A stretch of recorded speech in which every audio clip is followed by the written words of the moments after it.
সারা বছর শেরপুরের সীমান্ত এলাকার উচ্চস্থানে সুপেয় পানির সংকট লেগেই থাকে। তবে শ্রীবর্দী উপজেলার 4 গ্রামে মিলছে জাদুর কলের পানি। বছরের পর বছর কোনো জ্বালানি ছাড়াই এখানকার প্রতি বাড়িতেই ভূগর্ভস্থ পানি মিলছে বিনামূল্যে। নিত্যদিনের সাংসারিক কাজ এমনকি কৃষিকাজেও ব্যবহার করা হচ্ছে এই পানি। শেরপুরের শ্রীবর্দী, ঝিনাইগাতি ও নালিতাবাড়ি এই 3টি উপজেলার সীমান্ত জুড়ে সারা বছর পানির সংকট থাকলেও শ্রীবর্দী উপজেলার রাঙ্গাজান, বালিঝুড়ি, খ্রিস্টানপাড়া ও অফিসপাড়া এই 4টি গ্রামে পানির সংকট দূর করেছে এই অটোকল। খাওয়ার পানি থেকে শুরু করে গৃহস্থালির সব কাজে এই পানি ব্যবহার করছেন এখানকার বাসিন্দারা। 1000 মতো পড়ছে, তো আর কোনো খরচ নাই।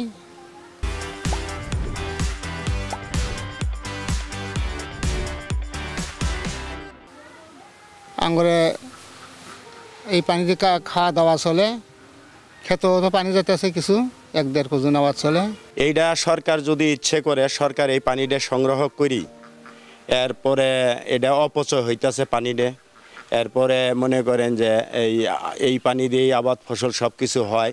এটা সরকার ইচ্ছে করলে এটা সংগ্রহ করি, সরকারি উদ্যোগে সংগ্রহ করি, এটা ঢাকা পর্যন্ত সাপ্লাই দিতে পারবো বা বিভিন্ন রকমের কাজকর্ম করতে পারবো।